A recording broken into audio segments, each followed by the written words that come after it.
గుప్తా ఉంగరం సాయంతో అంజు ఘోరాని చెంబని చితక్కొట్టి 6 అస్థికలను కాపాడుతుంది.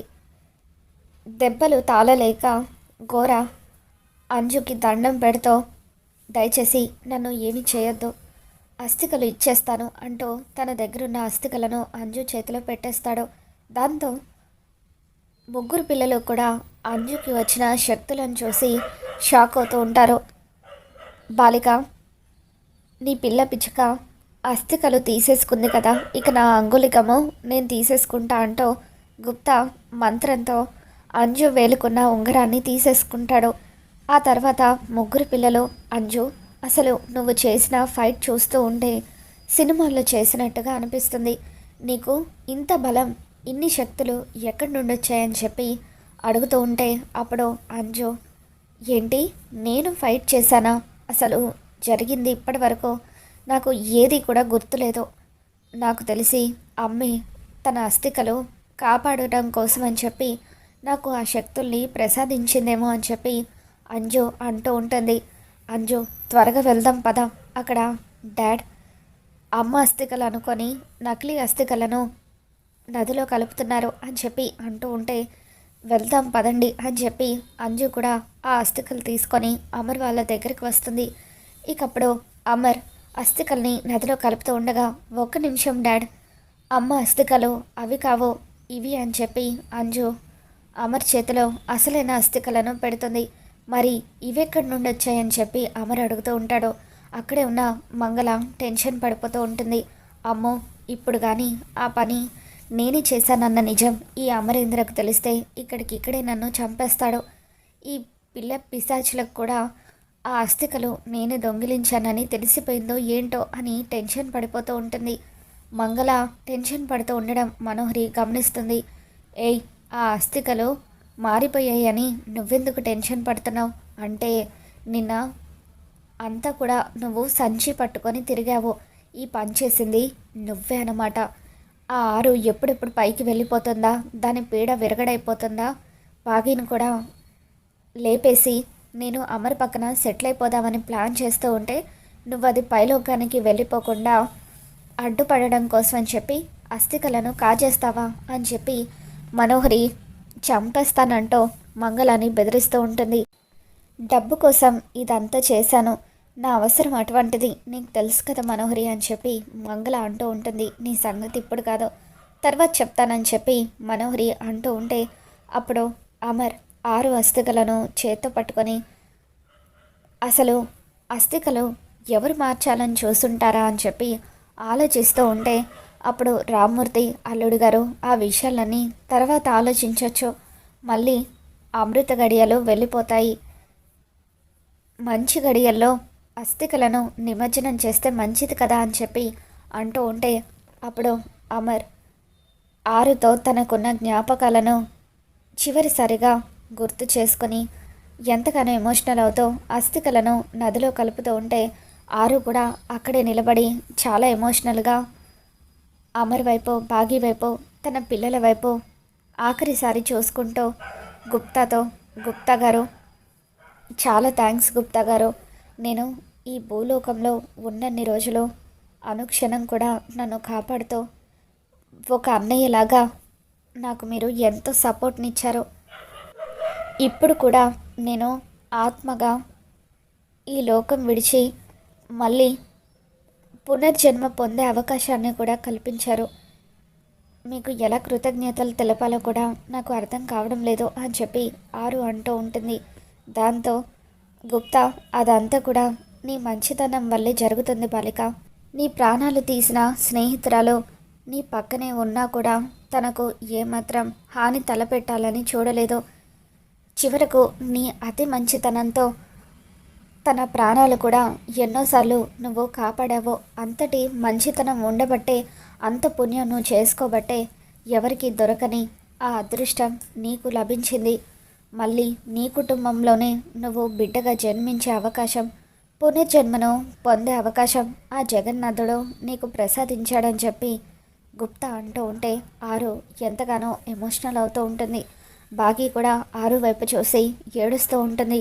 అస్థికలు నదిలో కలుపుతూ ఉండగా అందరూ కూడా కళ్ళు మూసుకొని దండం పెట్టుకుంటూ ఉంటారు. ఎప్పుడైతే అస్థికలు నదిలో కలిసిపోతాయో ఇక అది చూసిన మనోహరి, వస్తే ఆరు, నువ్వు ఆత్మగా కూడా నన్ను ఏమీ చేయలేకపోయావే. నిన్ను పైకి పంపించేశాను, ఒక పని పూర్తయింది. నెక్స్ట్ నీ చెల్లిని కూడా నీ దగ్గరికే పంపించేస్తాను, అమరేంద్రను సొంతం చేసుకుంటాను అని చెప్పి మనోహరి అనుకుంటూ ఉండగా, ఆరు, వసే మనో, నీ ఆట పూర్తయిందని అనుకోకు. బాకీ కడుపున బిడ్డగా జన్మించి అప్పుడు నీ ఆట కట్టిస్తాను, నీ అంతు చూస్తాను అని చెప్పి ఆరు ఒక్కసారిగా మాయమైపోతుంది. బాగి ఆరు వైపు చూసేసరికి ఆరు కనిపించకపోవడంతో అక్క అక్క అంటూ ఆరు కోసం అంతా కూడా వెతుకుతూ ఉంటుంది. అలా వెతుకుతూ వెతుకుతూ చివరగా ఆరు ఫోటో దగ్గరికి వచ్చి ఎంతగానో ఎమోషనల్ అవుతూ ఉన్నట్టుండి కళ్ళు తిరగడంతో తను కళ్ళు తిరిగి పడిపోతుంది. దాంతో రామ్మూర్తి అమ్మ బాగి అంటూ గట్టిగా అరుస్తాడు. ఇక రామ్మూర్తి అరుపులు విని అమర్, పిల్లలు వీళ్ళందరూ కూడా పరిగెత్తుకుంటూ బాగి దగ్గరికి వస్తారు. అమర్ బాగిని తన ఒడిలో పడుకోబెట్టుకొని బాగి బాగి అని చెప్పి ఏమైంది బాగి అని పిలుస్తూ ఉంటే, బాబు అర్జెంటుగా హాస్పిటల్కి తీసుకువెళ్దాం, నా కూతురికి ఏమైందో ఏంటో అని రామ్మూర్తి కంగారు పడిపోతూ ఉంటాడు. ఇక దాంతో అమర్, రామ్మూర్తి వీళ్ళంతా కలిసి బాగిని హాస్పిటల్కి తీసుకుని వెళ్తారు. ఇక అప్పుడు హాస్పిటల్లో డాక్టర్ బాగిని చెక్ చేసిన తర్వాత కంగారు పడాల్సిందేమీ లేదు, షీఈ్ ప్రెగ్నెంట్ అని చెప్పి అంటూ ఉంటారు. ఇక దాంతో డాక్టర్ ఎప్పుడైతే బాగి ప్రెగ్నెంట్ అన్న విషయం చెప్పారో రామ్మూర్తి చాలా ఆనందపడిపోతూ ఉంటాడు. బాబు, బాగి కడుపున పుట్టబోయేది మరెవరో కాదు బాబు, నా పెద్ద కూతురు అరుంధతి. అస్థికలు నదిలో కలిపితే తనకు పునర్జన్మ మొదలవుతుందని చెప్పి నా పెద్ద కూతురే నా చిన్న కూతురుతో చెప్పింది అని ఇచ్చిన మాటను నిలబెట్టుకోవడం కోసం మళ్ళీ పసిపాపగా తన కడుపున పుట్టబోతుంది అని రామ్మూర్తి అనగానే ఇకప్పుడు మనోహరి, మంగళ ఇద్దరు ఒక్కసారిగా షాక్ అవుతూ ఉంటారు. మనోహరి, ఏదైతే జరగకూడదనుకున్నానో అదే జరిగిపోయింది.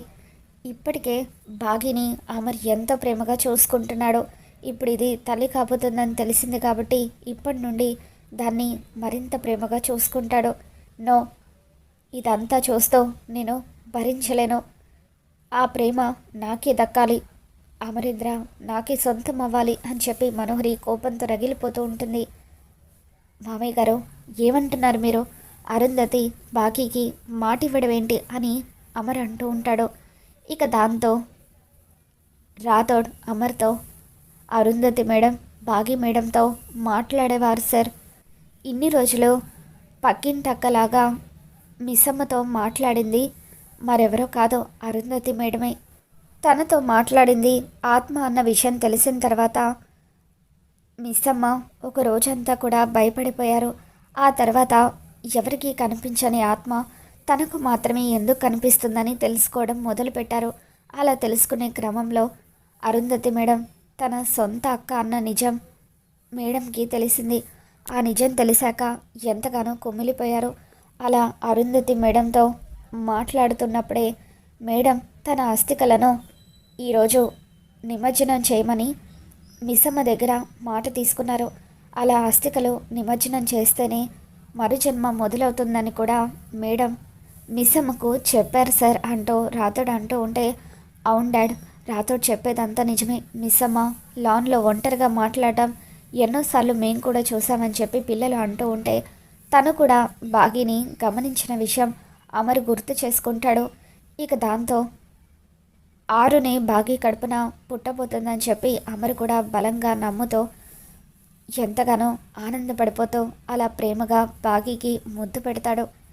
డాక్టర్ వచ్చి, నేను కొన్ని టాబ్లెట్స్ రాసిస్తాను, అవి వాడుతూ ఉండండి, తను కాస్త వీక్గా ఉంది, ఫుడ్ కూడా బాగా తినేలాగా చూసుకోండి అని చెప్పి టాబ్లెట్స్ రాసివ్వడంతో అలాగే డాక్టర్ అని చెప్పి అమర్ అంటూ ఉంటాడు. కొద్దిసేపటికి బాగా కళ్ళు తెరుస్తుంది. ఏమండి, ఏంటి మనం హాస్పిటల్లో ఉన్నాము, ఏం జరిగింది అని చెప్పి చుట్టుపక్కల అంతా కూడా చూస్తూ ఉంటుంది. ఇక దాంతో కంగ్రాట్స్ తల్లి అంటూ రామ్మూర్తి కంగ్రాట్స్ చెప్తాడు. అప్పుడు పిల్లలంతా కూడా కంగ్రాట్స్ మిస్ అమ్మ అని అంటూ ఉంటే, ఏంటి ఏమైంది, ఎందుకు నాకు అందరూ కంగ్రాట్స్ చెప్తున్నారని చెప్పి బాగా అడుగుతూ ఉంటుంది. మిస్ అమ్మ, కంగ్రాట్స్, నేను మావయ్యని కాబోతున్నాను అని చెప్పి రాతోడు అంటూ ఉంటాడు.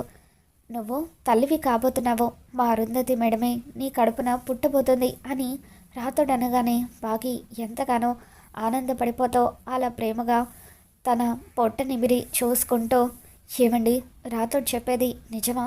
నిజంగానే ఆరు అక్క నా కడుపున పుట్టబోతుందా? నిజంగా నేను ఎంతో అదృష్టం చేసుకున్నానండి. ఆరు అక్కను కంటికి రెప్పలాగా కాపాడుకుంటూ మనమంతా కూడా చాలా జాగ్రత్తగా చూసుకుందామండి అని చెప్పి బాగి అమర్కి చెప్తూ ఉంటే, తప్పకుండా బాగి, ఆరు తను అనాథనంటూ ఎంతగానో బాధపడేది. ఇప్పుడు ఇంత పెద్ద కుటుంబం ఆరుకుంది. తనను మనం కంటికి రెప్పలాగా చూసుకుందాము. ఇప్పుడు తనకు తల్లి, తండ్రి, అక్కలు, అన్నయ్యలు, తాతయ్య అందరూ కూడా ఉన్నారు అని చెప్పి అమర్ చాలా ఎమోషనల్ అవుతాడు. తర్వాత అందరూ కలిసి ఇంటికి వస్తారు. నాన్న, అక్క నా కడుపున పుట్టబోతుందంటే నాకు చాలా సంతోషంగా ఉంది అని బాగి అంటూ ఉంటే, అవును తల్లి, నాకు కూడా చాలా ఆనందంగా ఉంది. చిన్నప్పుడు దాన్ని చేతులతో ఎత్తుకోలేకపోయాను. ఇప్పుడు దాన్ని చేతులతో ఆడిస్తూ నేనే పెంచి పెద్ద చేస్తాను అని చెప్పి రామ్మూర్తి అంటూ ఉంటాడు.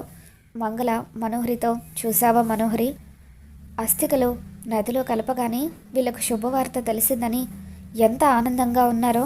ఆ అరుంధతి మళ్ళీ పుట్టబోతుందట అని అంటూ ఉంటే, ఎట్టి పరిస్థితుల్లోనూ ఆ ఆరుని పుట్టనివ్వను, అడ్డుకోవడానికి నేనున్నాను కదా అని చెప్పి మనోహరి అంటూ ఉంటుంది. మరోవైపు నిర్మలమ్మ, సదాశివం గారు ఇద్దరు కూడా బాగి ప్రెగ్నెంట్ అన్న విషయం తెలుసుకోగానే ఇంటికి వస్తారు. నిర్మలమ్మ బాగితో, అమ్మ బాగి, ఆరు అస్థికలు నదిలో కలిపేటప్పుడు అనుకోని కారణాల వల్ల మేము రాలేకపోయాము. కానీ ఎప్పుడైతే నువ్వు ప్రెగ్నెంట్ అన్న వార్త తెలిసిందో, ఎప్పుడెప్పుడు నిన్ను చూస్తామా అని మేము ఎంతగానో ఎదురు చూసామమ్మా. మాకు చాలా సంతోషంగా ఉంది. మళ్ళీ అరుంధతి ఈ ఇంట పుట్టబోతుంది. ఇప్పటి నుండి నువ్వు ఒక్క పని కూడా చేయడానికి వీల్లేదు. టైం టు టైం మంచి ఆహారం తీసుకోవాలి, చాలా జాగ్రత్తగా ఉండాలి అని చెప్పి నిర్మలమ్మ బాగిని ఒక్క పని కూడా చేయనివ్వకుండా ఎంతో జాగ్రత్తగా చూసుకుంటూ ఉంటే, అప్పుడు పిల్లలు అమర్ వీళ్ళందరూ కూడా బాగిని చాలా జాగ్రత్తగా ప్రేమగా అపురూపంగా చూసుకుంటూ ఉంటే, ఇదంతా చూస్తున్న మనోహరికి ఒళ్ళు మండిపోతూ ఉంటుంది. బాగి టిఫిన్ ప్రిపేర్ చేయడం కోసం అని చెప్పి కిచెన్లోకి వెళ్తూ ఉంటే, అప్పుడు నిర్మలమ్మ బాగిని ఆపుతో, ఆగు బాగి, నువ్వెక్కడికి వెళ్తున్నావు? ఈ టైంలో నువ్వు పనులేవి చేయడానికి వీల్లేదని చెప్పాను కదా. అయినా ఈ పనులన్నీ చూసుకోవడానికి ఆ మనోహరి ఉంది కదా. అమ్మ మనోహరి ఉదయం నుండి సాయంత్రం వరకు అలా తిని కూర్చుంటే బొల్లు రావడం తప్ప ఇంకేముంటుంది. కాబట్టి కాస్త కిచెన్లోకి వెళ్ళి నువ్వు కూడా ఇప్పటి నుండి పనులు చేస్తూ ఉండు. ఇన్ని రోజులు బాగినే కదా ఎంతో కష్టపడి మన అందరికీ వండి పెట్టింది. తనకు డెలివరీ అయ్యే వరకు ఇంటి పనులన్నీ వంటతో సహా మొత్తం కూడా నువ్వే చూసుకోవాలి అని చెప్పి నిర్మలమ్మ మనోహరికి చెప్తూ ఉంటే, అప్పుడు మంగళ నవ్వుతో, ఆఖరికి నీ పొజిషన్ ఈ ఇంట్లో పని మనిషి అయిపోయిందనమాట అని చెప్పి అంటూ ఉంటుంది. ఆంటీ, నాకు వంట అంత బాగా రాదా ఆంటీ అని చెప్పి అంటూ ఉంటే, మా అందరికీ మాత్రం మొదట్లో వంట వచ్చాయి ఏంటి, మేమంతా నేర్చుకోలేదా? అయినా అలా రాదు అని కూర్చుంటే ఎప్పటికీ రాకుండానే ఉంటుంది. అప్పుడప్పుడు చేస్తూ ఉంటేనే కదా వంటలన్నీ తెలిసేది అంటూ బలవంతంగా మనోహరిని కిచెన్లోకి పంపించి తనను పని మనిషిగా మార్చేస్తుంది. ఏంటోయ్ ఆ అమ్మాయికి పనులు చెప్తున్నావో, ఏమనుకుంటుందో ఏంటో అని అంటూ ఉంటే, అసలైనా ఇన్ని రోజులు మన ఇంట్లో తిష్ట వేసుకొని కూర్చుంటుంది కదా, ఇలాగైనా ఇంటి నుండి వెళ్ళిపోతుందేమో, పోనివ్వండి. అసలు తన వల్లే కదా మన అమర్ బాగి చాలా రోజులు దూరంగా ఉన్నారు. అరుంధతి మొహం చూసి ఇన్ని రోజులు తనని ఇంట్లో ఉండనిచ్చాము. తనేమో మొత్తానికి ఇక్కడ సెటిల్ అయిపోయేలాగా ఉంది. అందుకే తనకి ఈ విధంగా బుద్ధి చెప్పాలని పని మనిషిగా మార్చేశాను అని చెప్పి నిర్మలమ్మ సదాశివంతో అంటూ ఉంటుంది. అమర్ బాగి ఇంకా భోజనం చేయకపోవడంతో ఎంతో ప్రేమగా తనకు భోజనం తినిపిస్తూ, ఏంటి బాగి టైంకి తినాలి కదా, ఇలా తినకపోతే ఎలా అని చెప్పి చాలా ప్రేమగా తనకి భోజనం తినిపిస్తూ ఉంటాడు. ఇక అది చూసి నిర్మలమ్మ సదాశివం గారు ఆనందపడిపోతూ ఉంటే మనోహరి కుళ్ళుకుంటూ ఉంటుంది. బాగీకి నెలలు నిండొస్తూ ఉంటాయి. దాంతో నిర్మలమ్మ వాళ్ళు బాగీకి సీమంతం చేయాలని నిర్ణయించుకుంటారు. ఎంతో ఘనంగా సీమంతాన్ని కూడా ఏర్పాట్లు చేస్తారు. సీమంతం రోజే బాగీ కడుపు పొయ్యేలాగా చేయాలని మనోహరి ప్లాన్ చేస్తూ ఉంటుంది.